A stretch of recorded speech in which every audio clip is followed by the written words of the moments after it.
Hey Libra, this is Perry Montero's daily reading for May 17th, 2022. This is for Libra. Last shuffle for Libra here. All right, what we have, transformation, what wonderful.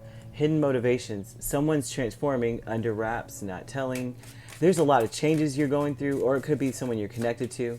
But most of the time, I read it as you. But energy is truly interchangeable. So there's some sort of change. Oh, and this is a beautiful change. You're glowing up privately. You're glowing up privately. Very beautiful. Queen of Wands and the Hermit. That is about going deep within and seeing your true value, your beauty, your worth, who you really are, the stability of that. And that looks like, ooh, Nine of Pentacles wanted to flip out.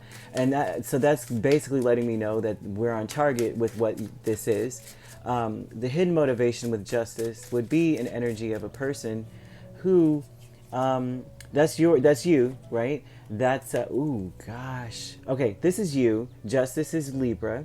We have Virgo. We have Aries, which is your complementary sign there, right? So this is you changing into that other side of you, that fiery side of you, right? And also this is about, and you're moving forward rather quickly. You've gone and done the work within with the hermit. That's like doing all the work that you could possibly do, looking deep, saying, what is it inside of me that's not necessarily the most stable, right? What is it inside of me that is preventing me from being in charge of my destiny, being fair, being true, and going after what I want? So that's a beautiful transformation there, right? And the hidden motivations aspect is that you're trying to find out what's fair in the midst of so much chaos and confusion with the Seven of Cups. I won't say chaos, right? I would say confusion, because the Seven of Cups can be very confusing. It's like a fantasy. So there's a part of you that wants to be this. The hidden aspect is that there's you know how like when you're glowing up, there's a vision that you have of who you are and what you want to be and what you want to look like or what you want to do. And it may be just like a vision at the moment. And it's like what needs to be balanced out to make this vision a reality, which is beautiful. And planning and action, there's Nine of Swords and Queen of Cups. There's a little anxiety and worry about moving forward and planning on something with the Queen of Cups where it comes to taking... the self-love. Queen of Wands loves the crap out of herself, and that's what you're changing into, this person who's like, you're dressing your best, you're feeling your best, you are you have a goal in mind, you know what you're doing, right? You know who you are, but with the planning and action, you're putting a lot of heart into that, but there's a lot of anxiety, and so the anxiety is the future almost too, right? Because this is planning and taking action. So this would be future planning. Nine of Swords is about the future worry. Maybe you're concerned. Let's see, Seven and Queen. This is goodness.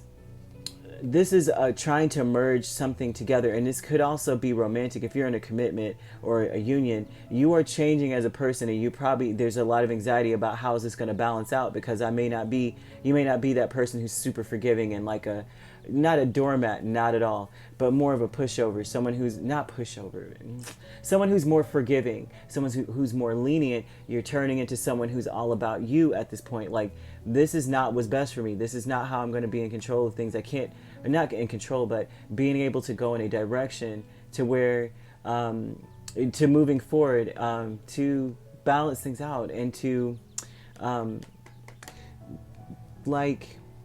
to be able to celebrate yourself, celebrate your stability, to have a successfully running home, stuff like that, right? Or even to move. There's even energy of like you even wanting to move for the sake of maybe starting a business too. There may be some beautiful aspect to your career that you want to branch off and do, and of course this looks like going into business for yourself too. So there may be something maybe where you've been very lenient and you're concerned now about changing that into someone who's like, there's a lot of self-love. You're erecting, they're very healthy things, healthy boundaries.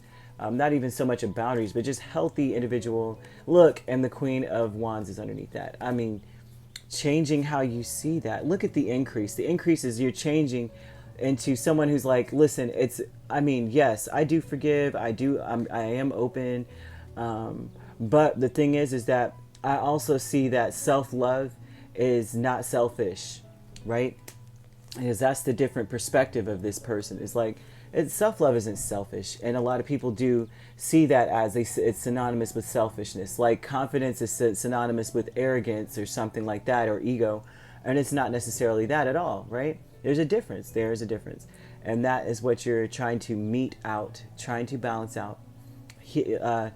Deep, it's under wraps though. You're smiling in the face of everything, but underneath you're just like, how do I make this where people, I guess not even that people understand, but how can I do this where things balance out for me, and for people that I'm connected to as well, where I'm more about self-love, and so that they're not seeing it as selfishness, right? If you'd like to book a personal reading with me, my links are on my page. Peace, love, and light. Take care.